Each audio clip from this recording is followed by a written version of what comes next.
Terima kasih pemirsa, Anda masih bersama kami. Bang Usman, coba kita dengarkan dulu ya Bang, pandangan dari pengamat politik yang merupakan Direktur Eksekutif Lingkaran Survei Indonesia, Jayadi Hanan, yang sudah terhubung lewat saluran telepon. Mas Jayadi, selamat pagi. Pagi, bukan lingkaran saya Mas, lembaga survei. Oh mohon maaf, Lembaga Survei Indonesia ya. Mas Jayadi, kemarin kita sudah lihat akhirnya diumumkan dan dilantik Kabinet Indonesia Maju.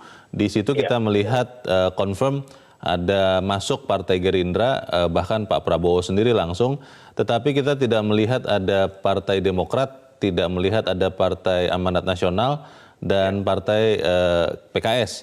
Kalau kita melihat begini, berarti oposisi sudah cukup kuat atau seperti apa untuk mengawal kabinet dari luar, Mas Jayadi? Sudah cukup lumayan ya, karena tidak terlalu berbeda jauh dengan periode pertama Pak Jokowi. Di periode Pak Jokowi pertama itu sekitar 30% kekuatannya di parlemen ya. Kalau sekarang sekitar 26%, lumayan. Itu lebih baik, jauh lebih baik dibanding hanya PAN dan PKS misalnya menjadi oposisi. Dan itu cukup cukup bersesuaian dengan suara atau potensi suara kritis yang ada di masyarakat. Kalau menurut riset 4 tahun terakhir itu ada sekitar 25-30% masyarakat yang selalu menyatakan tidak puas dengan kinerja presiden. Nah itu bisa dianggap sebagai potensi suara oposisi kritis di masyarakat. Itu bisa diwadahi oleh 3 partai ini. Jadi sudah lumayan baiklah itu. Kalau melihat itu kemudian apakah, kan kalau kita melihat beberapa waktu menjelang pemilihan menteri, pelantikan kabinet, kita juga melihat ada kemesraan yang begitu baik ditunjukkan oleh Pak SBY dan Pak Jokowi. Apakah yakin Mas Jayadi bahwa walau dengan tidak ada menteri dari Partai Demokrat di kabinet, pasti kemudian Partai Demokrat akan jadi oposisi murni begitu? Ya belum tentu, tetapi potensi Demokrat untuk lebih banyak bersuara kritis menjadi lebih besar kan dibandingkan dengan tidak bersuara kritis. Jadi ditambah lagi dengan PKS yang mungkin akan lebih kencang gitu, PAN juga mungkin akan cukup kencang, kecuali kalau ada perubahan-perubahan tengah jalan ya. Tetapi kalau melihat apa yang dilakukan oleh Pak Jokowi selama periode pertama, begitu dia sudah memiliki cukup dukungan politik di parlemen, kan tidak ada penambahan anggota koalisi baru gitu, kecuali waktu itu kan di awal-awal saja di tahun pertama. Jadi mungkin ini komposisinya sudah begini 6 lawan 3 kan gitu, dari segi jumlah partai. Kalau dari dalam sendiri, kalau Anda melihat dengan bergabungnya Partai Gerindra ke dalam kabinet susunan pemerintahan, apakah itu pasti kemudian membuat Partai Gerindra yang tadinya dalam posisi oposisi itu benar-benar kemudian bisa berbalik arah begitu, Mas Jayadi? Iya, tidak pasti juga. Tapi kita harus lihat 3 bulan nanti ya, karena itu akan menjadi semacam fase transisi dari sejumlah elemen di Gerindra yang tadinya sangat kritis bersuara kepada Pak Jokowi.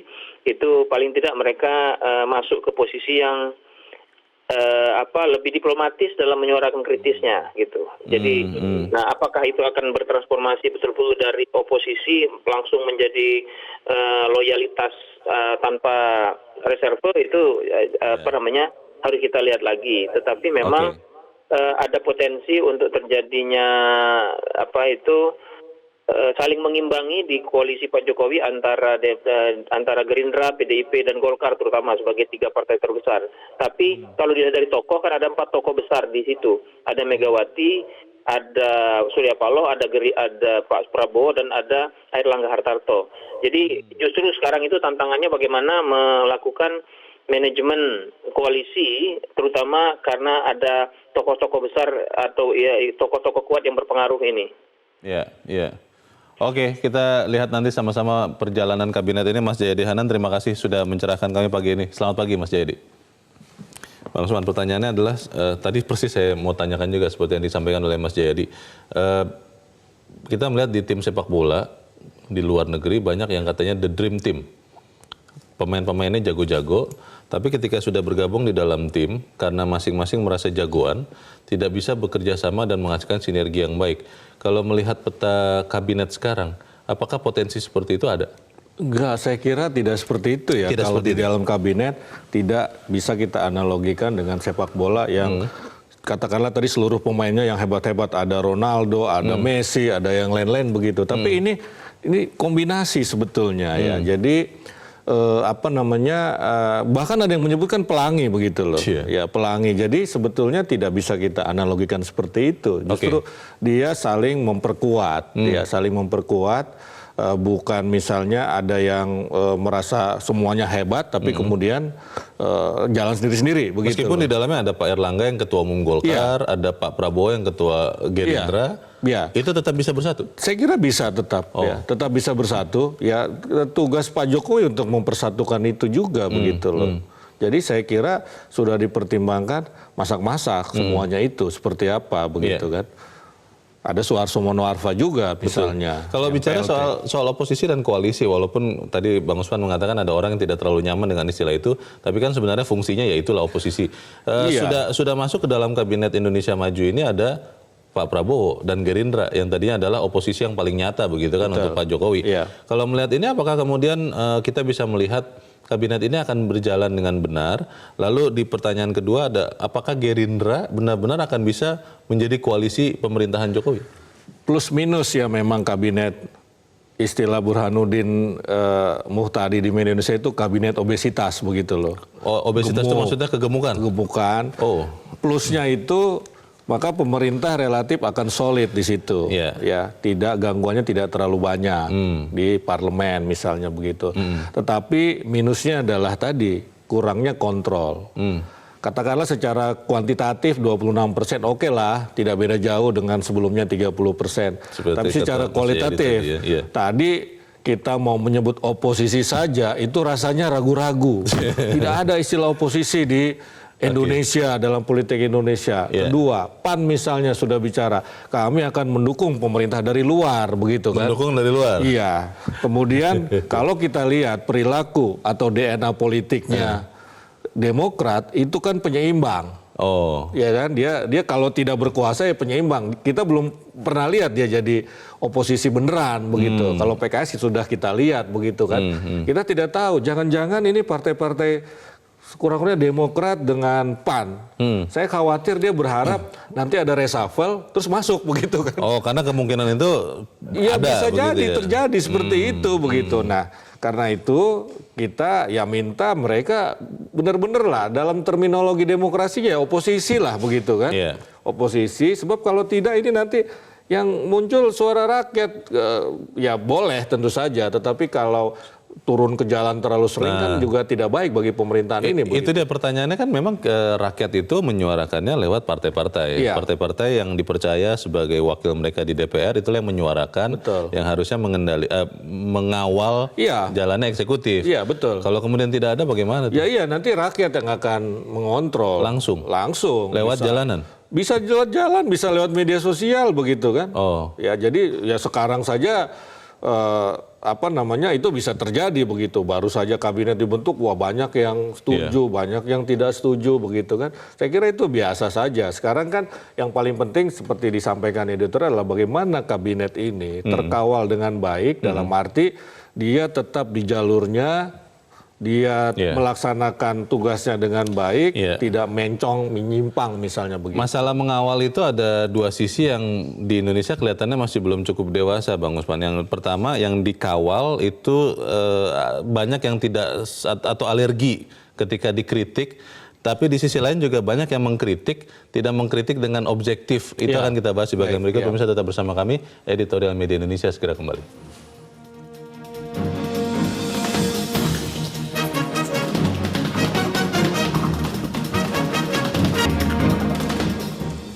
Terima kasih pemirsa, Anda masih bersama kami. Bang Usman, kita coba dengarkan dulu ya Bang, pendapat dari masyarakat. Kita sudah terhubung dengan pemirsa Metro TV di Jakarta, ada Pak Syahril. Pak Syahril, selamat pagi Pak. Selamat pagi Metro. Selamat pagi Pak Syahril. Yang pertama Pak? saya ingin ingatkan, Allah tidak akan merubah nasib satu bangsa kecuali oleh bangsa itu sendiri. Kita sudah diberikan kemerdekaan oleh Allah melalui founding father kita untuk menuju masyarakat yang sejahtera, mewujudkan keadilan sejahtera bagi masyarakat Indonesia. Marilah kita jaga kebenaran ini. Caranya bagaimana? Dengan caranya kita jadikan sudah ada yang legal, yaitu lembaga legislatif.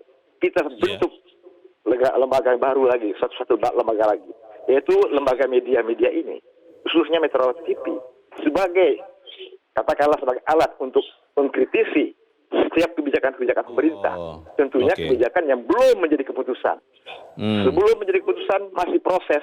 Mari kita kritisi mana yang tidak sejalan dengan Pancasila, khususnya dalam pemerintahan, pemegang kekuasaan ini dalam bentuk kebijakan. Kita lihat Jadi, apakah itu Pak Syahril tidak memperkuat khawatir ya, Pak? keyakinan masyarakat Halo? ini bahwa Pancasila itu benar.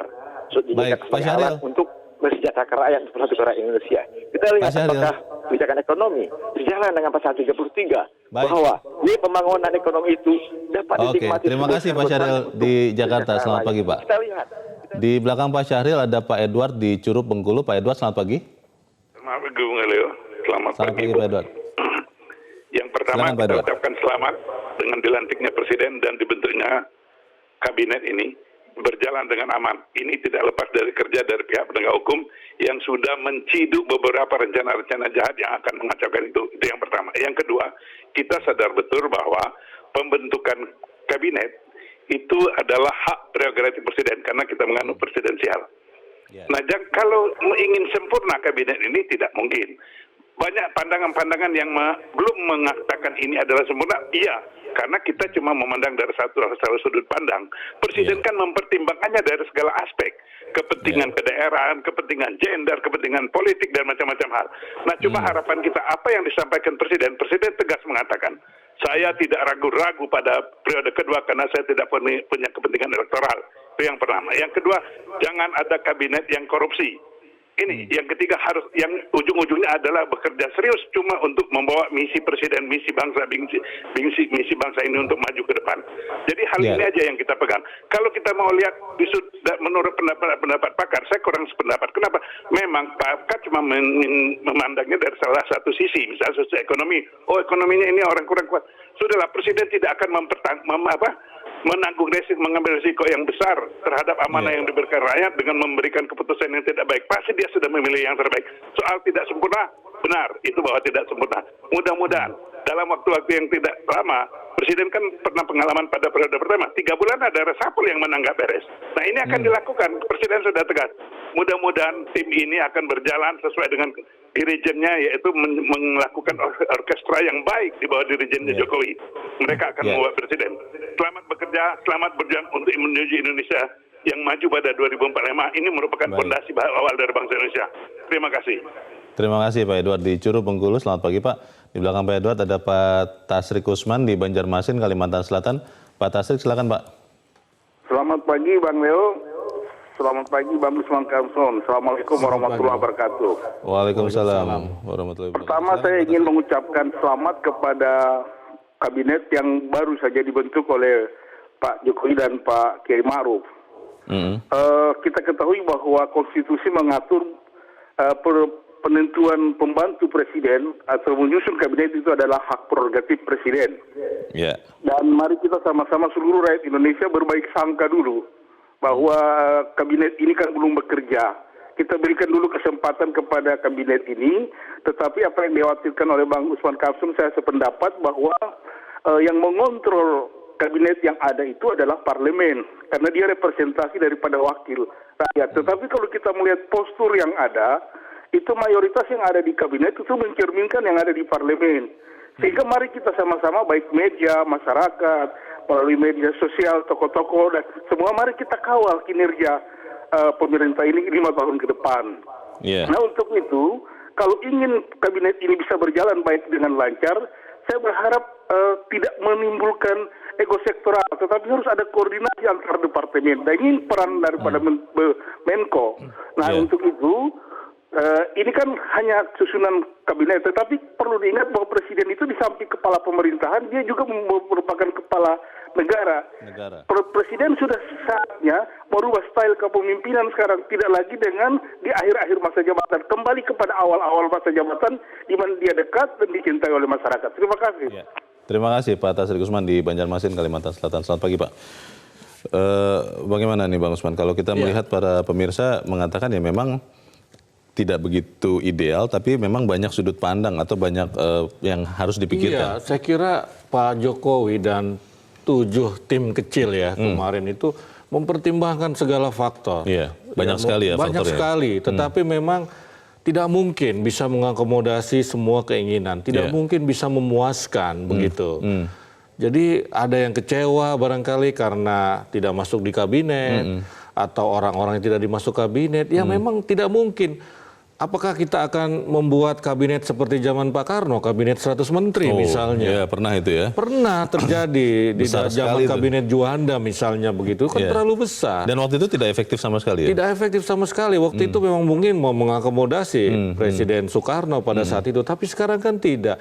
Lah 34 aja relatif ada yang bilang bahwa ini juga kegemukan.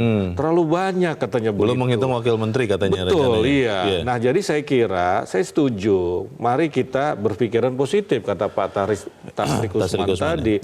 Berhusnuzon, jangan belum apa-apa sudah suuzon begitu. Prasangka buruk. Kalau bicara soal pengawalan tadi Bang, kembali ke pertanyaan saya sebelum jeda. Banyak orang Indonesia yang tidak terbiasa dikritik. Karena memang sering juga kejadian, kritiknya itu pun tidak membangun, tidak akurat, dan hanya cenderung mau menghancurkan. Nah ini bagaimana? Iya, saya kira karena kita memang masih dalam transisi demokrasi. Kalau kita lihat dari demokrasi begitu.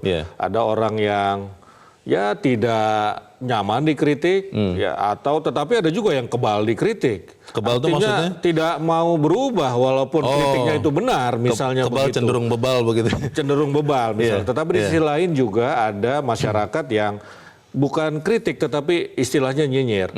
Nah karena itu untuk mereka yang dikritik, pilahlah begitu kan, dipilah mana kritik yang konstruktif, yang benar dalam arti, oh iya ini benar kita harus berubah begitu. Tapi mana yang cuma nyinyir misalnya, yang sekarang banyak soal Bu Susi misalnya begitu ya, Bu Susinya enteng-enteng aja begitu kan. Ya bahkan kenapa seorang Susi tidak masuk lagi begitu maksudnya? Kenapa Susi tidak masuk lagi, disalahkan oleh Presiden Jokowi. Lah Bu Susinya juga enteng, mau piknik dia ke luar negeri, ya mau ke pantai dia misalnya. Lah ini ada, nah itu abaikanlah yang seperti itu begitu kan. Tetapi jangan-jangan ada yang konstruktif misalnya buat Nadiem, buat Nadiem. Ini era, oke kita sepakat lah. Nah ini pilihan jenius saya kira Pak Jokowi ketika menempatkan Nadiem di Kementerian Pendidikan dan Kebudayaan. Karena ada teman saya Bang Usman terkait dengan Nadiem, dia guru yang dalam kondisi yang positif, tapi dia ingin penasaran sekali bagaimana menurut dia seorang pengusaha menjadi Menteri Pendidikan. Itu bagaimana kira-kira kebijakannya begitu katanya? Iya, kan begini ya, tidak masalah begitu. Dari latar belakang apapun, belum tentu juga dia dari kampus kemudian hebat hasil pendidikan kita. Nadiem ini kan kalau kita lihat ya digital mindset lah begitu kan. Nah kita kan berharap ke depan ini nggak bisa kita tolak itu teknologi digital. Keniscayaan kemajuan. Saya malah membayangkan Nadiem itu membuat semacam, kan sudah disatukan ya dengan Kementerian Pendidikan Tinggi kan. Betul. Tidak ada lagi. Kembali masuk lagi. Dia bikin Silicon Valley misalnya. Oh semacam itu. Semacam itu. Di apakah di ITB, apakah di ITS, apakah di UI begitu. Jadi saya kira ya tidak masalah gitu. Nanti akan menghasilkan Mark Zuckerberg Indonesia lah, versi Indonesia. Atau siapa, Jeff Bezos misalnya begitu. Kenapa tidak mungkin ya? Kenapa tidak mungkin begitu? Ya memang eranya begitu, dan itulah saya kira keinginan Pak Jokowi itu. Ini akan ada shifting pekerjaan, akan ada shifting keterampilan. Nah Pak Nadiem ini menyiapkan itu begitu loh, shiftingnya. Karena kalau tidak penganggurannya kan makin banyak begitu. Masalah mengawal kabinet yang dilakukan oleh rakyat, banyak rakyat ingin mengawal tapi akhirnya jatuhnya hanya kenyinyir. Bagaimana mengawal itu untuk sesuatu yang produktif, kita bahas di bagian berikut. Bang Usman dan Musa tetap bersama kami. Editorial Media Indonesia segera kembali.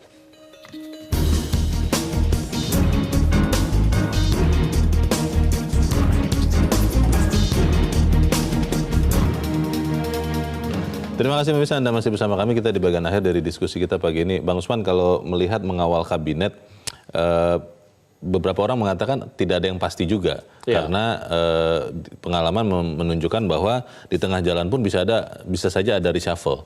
Nah pertanyaannya adalah rakyat yang mau menyuarakannya, selama ini kan akhirnya jatuhnya kepada media sosial. Lewat berbagai aplikasi mereka menyuarakan, walaupun seperti yang tadi kata Bang Usman juga belum tentu akurat, belum tentu juga memberikan masukan yang berharga begitu. Nah, cara rakyat mengawal kabinet ini seperti apa Bang? Iya, saya kira banyak bisa kita lakukan. Ya bisa kita lakukan.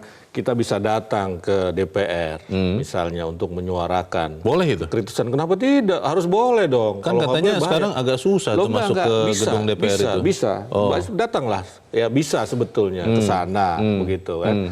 Atau bisa jadi DPR berinisiatif mengundang kelompok-kelompok masyarakat tertentu ketika ada satu persoalan, itu satu.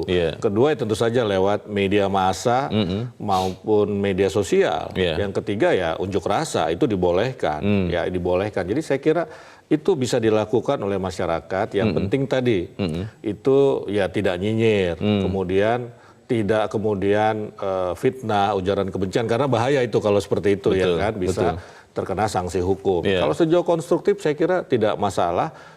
Kritik yang paling keras pun sejauh itu konstruktif saya kira tidak masalah begitu. Oke, seperti kebiasaan dulu-dulu, saya tidak ingat sejak kapan mulai, kan ada yang namanya 100 hari, Bang. Iya. Tapi Pak Jokowi kemarin mengatakan kali ini tidak ada soal 100 hari, karena Kabinet Indonesia Maju ini adalah tugasnya meneruskan kabinet yang sebelumnya. Lalu bagaimana kita mengukur kinerja kabinet ini? Ya tidak apa-apa kalau kita mau bikin ukuran sendiri 100 hari. Oh, tetap bisa ya? Tidak bisa. Kita mau bikin 30 hari juga boleh, 100 hari juga boleh. Tapi Pak Jokowi yang tidak punya ukuran seperti itu. Ya kita mau mengukur boleh aja, nanti kita bikin seminar, kita bahas menteri satu-satu. Nggak ada masalah, bisa. Begitu, walaupun Pak Jokowi bilang nggak ada 100 hari. Ya itu dalam pikiran Pak Jokowi seperti itu. Karena memang betul-betul melanjutkan ini begitu. Jadi tidak ada ukuran yang sama. Pak Jokowi juga bilang waktu kita bertemu di istana, ada pembagian tugas nggak antara presiden dengan wakil presiden? Dia bilang, Pak Jokowi bilang nggak perlu. Saya dulu sama Pak Yusuf Kala juga tidak ada pembagian yang tidak seperti zaman SBY. Bagi-bagi tugas ekonomi ke wakil presiden. Ini kan langgam ya, gaya kan begitu. Kita tidak bisa menghakimi langgam, menghakimi karena gaya. Karena tidak ada keharusan ya, tidak diatur peraturan perundang-undangan, tidak mengatur itu. Sama juga tidak ada yang mengatur bahwa kita, masyarakat tidak boleh menilai 100 hari kabinet. Jadi kita lakukan saja begitu. Tapi soal kabinet sebenarnya secara ilmiah begitu, secara ideal, itu berapa lama bekerja kita baru bisa menilai, karena kan beberapa orang baru seperti katakan tadi Nadiem Makarim sebagai Menteri Pendidikan itu kan butuh waktu untuk adaptasi juga. Betul. Ya umumnya tadi 100 hari itu. Ya, itu jadi semacam angka keramat lah buat seorang menteri. 3 bulan lah ya, kurang lebih. 3 bulan kurang lebih begitu. Kalau di program Metro TV kan 13 episode begitu kan, suka-suka juga kita mau menentukan apa begitu kan. Ada dasar pemikirannya, karena kalau 3 bulan relatifly sudah bisa kelihatan lah kinerjanya, sudah ada konsolidasi di dalam, sudah mulai bikin program misalnya begitu. Jadi 100 hari memang umum menjadi saya tidak tahu awalnya seperti apa begitu kan, tapi ya itu sudah diyakini secara umum bahwa bisa kita menilai dalam 100 hari. Kalau diprediksi banyak orang bahwa parlemen tidak akan kritis sebagai oposisi karena banyak yang sudah masuk ke dalam kabinet. Demokrat dan PAN pun tadi Bang Usman katakan walaupun mengatakan oposisi tapi akan mengawal dari luar. Lalu bagaimana kita memastikan kabinet ini atau pemerintah ini, eksekutif ini bergerak tetap di jalannya, kalau kemudian nanti menyimpang, bagaimana kita meluruskannya? Iya, saya kira kalau pasti ada penyimpangan sedikit ya, karena kita percaya bahwa power tends to corrupt gitu ya. Jadi pasti ada, nggak mungkin dia sempurna. Dalam penyusunan kabinet pun tadi sudah disampaikan tidak sempurna begitu. Karena itu ketidaksempurnaan itu berpotensi untuk terjadi penyimpangan. Nah, bagaimana meluruskan persoalannya, bagaimana meluruskan penyimpangan itu biar balik ke jalurnya kan begitu. Nah, itulah peran kita, peran parlemen, kemudian juga peran masyarakat. Parlemennya tapi kan sudah tinggal sedikit sekali jadi oposisi. Tetap bisa, tetap bisa walaupun suaranya barangkali tidak terlalu kencang, tetapi tetap bisa dilakukan. Kemudian civil society, civil society bisa melakukan kontrol terhadap pemerintah. Satu lagi apa yang bisa melakukan kontrol terhadap pemerintah? Pasar. Pasar bisa melakukan kontrol terhadap pemerintah. Pasar ini maksudnya dunia usaha? Dunia usaha, betul. Jadi kan kalau negara itu terdiri dari 3 komponen sekurang-kurangnya. Yang namanya state, negara, kemudian market, pasar, kemudian civil society. Nah ini 3 ini harus berhubungan secara seimbang. Secara seimbang, kalau ada yang menyimpang, mari kita kontrol. Sebaiknya juga negara ini bisa mengontrol masyarakat kalau menyimpang. ya misalnya dia nyinyir sampai melakukan ujaran kebencian kan bisa ditangkap begitu, dihukum. Nah, pasar bisa menghukum negara juga misalnya seperti itu, atau bisa menghukum masyarakat juga, jadi bisa mengontrol dalam konteks itu maksud saya. Nah, ini hubungan ini harus kita jaga supaya seimbang. Kalau mau maju ya hubungannya harus baik di antara tiga ini, baik dalam arti seimbang begitu ya. Jadi saya kira kita sih optimis dengan itu, kalaupun mungkin parlemen misalnya tidak cukup kuat oposisinya, ini masih ada civil society dan pasar begitu saya kira. Dan kita juga media massa bisa mengontrol juga. Betul, ya media massa banyak yang mengategorikannya sebagai civil society. Sementara parlemen kadang-kadang dimasukkan ke dalam state gitu, dalam negara juga. Nah jadi kalau ya apalagi sekarang ini karena partainya banyak yang diakomodasi oleh state, oleh government begitu, lah maka tinggal pasar dengan civil society, dan media termasuk civil society di dalamnya begitu. Kita bantu sama-sama kabinet agar bekerja dengan baik dan kita mengawalnya dengan juga niat baik begitu ya. Baik, ya. Terima kasih Bang Usman Kansong sudah hadir di sini. Selamat pagi. Selamat pagi. Pemirsa, seiring dengan perubahan konstelasi kekuatan, peran aktif rakyat untuk mengawal jalannya pemerintahan amat diperlukan. Kabinet sudah terbentuk dan akan langsung bekerja. Mereka butuh dukungan, termasuk dukungan dari oposisi, baik di parlemen maupun ekstra parlementer, berupa gangguan-gangguan atau masukan-masukan yang konstruktif. Saya Leonard Samosir, terima kasih Anda sudah menyaksikan. Selamat pagi.